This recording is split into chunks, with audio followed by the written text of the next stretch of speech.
Hey, so I got a couple questions from a viewer, Bruno, and I'm just going to kind of talk about them both in this just one video. First, he was kind of questioning, so did I notice if the grunge scene or whatever, like, musically went away after Kurt passed away? I would say no. I would say, like, music just kept progressing. You know, bands like Kyuss, you know, more stoner rock bands. You know, in a way, bands like that were also influenced by a lot of punk rock and Sabbath, and a lot of the same bands, say, you know, Melvins and Nirvana were influenced by. But how do I explain it? Just kind of like the same progression. So I think it's just a gradual. I don't think that Kurt's death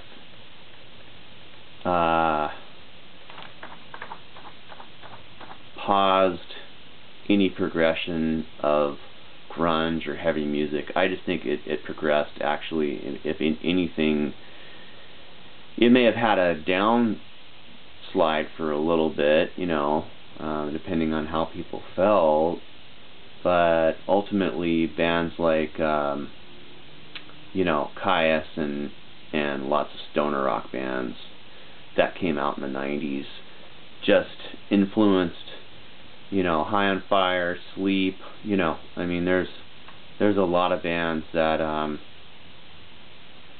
came out that just influenced a whole new generation.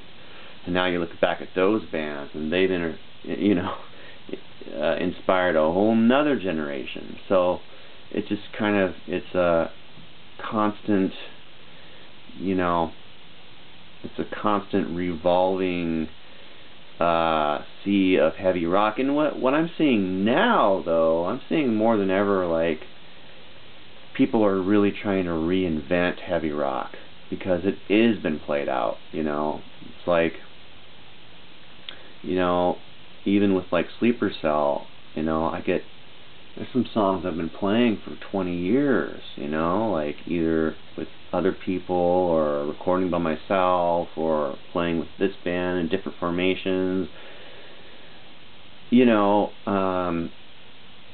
it just starts to sound like, you know, the same notes or the drop D, you know, it's been played a lot.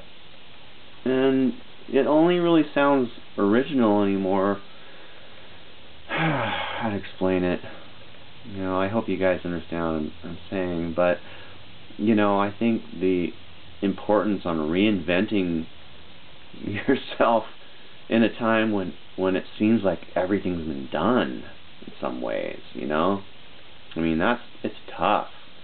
It's like, but I don't really care, you know? Myself, we do what we do, but say if you're 16, 17, 18 years old listening to me right now, you know, you're like, what, you know, what, I want to play this, but I don't want to sound like this, but you know, I wouldn't worry about it too much. Just make sure it's real. Don't try to sound like anybody. Just put everything you've got into it, and just make it so if somebody's listening, they're going to be like, whoa, you know, whatever it is, right?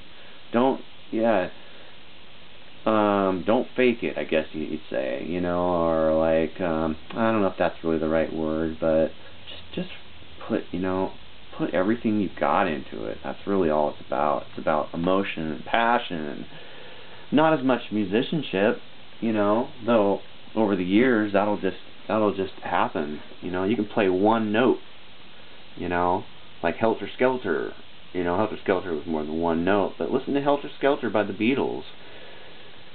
You know, it's not that complicated, but it's powerful. So, also, so he mentioned, so we're how people dressed, and, you know, not bathing or kind of wearing whatever they wanted. back then, or I think that's what you're talking about in the scene. Well, houses that I lived in with houses with like 6, 7 people, you know. I mean, $50, everybody paying like $50 to $80 a month,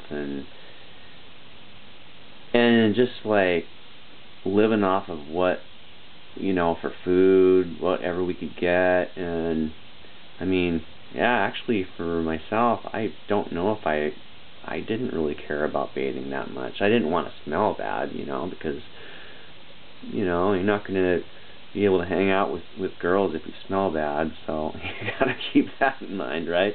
So yeah, you know, I always took care of myself most of the time, I think, you know. And clothes, it's just kind of like what you can afford, like, you know, jeans, and then I have always worn band t-shirts. You know, I wear about the same clothes now as I wore when I was 14, you know. I mean, I don't know. I mean, it's just comfortable, and yeah, that's what I wear. I think a lot of people in the scene back then, like flannels. The only reason flannels were ever popular is because they were for sale. I mean, they were around. Everybody, you know, it's just what they had in the mall or something, right? I mean, or in Kmart. It's like what you could afford. It's what you got for Christmas, you know. Maybe after the grunge scene like got really big, then there was a style that stuck out. Like, I remember seeing kids, like when I came back from Albuquerque, especially coming back here and seeing kids with that look like little Kurt's, or, you know, around. I'd be like, oh, that kid looks like Kurt, you know, or I, you know, and that's weird because yeah, it was kind of like that. So now I remember when Elliott Smith started really hitting it in the Northwest. There's a lot of like people started looking like Elliott Smith. I like, oh, there's Joan Jett and Elliott Smith, you know. I mean, Joan Jett's and Elliott Smith all over Capitol Hill. I mean, no doubt about it. So anyway, I mean, I think it's fine. Shit. I don't know. But anyway, so that's my, well, more than 2 cents on that subject. All right.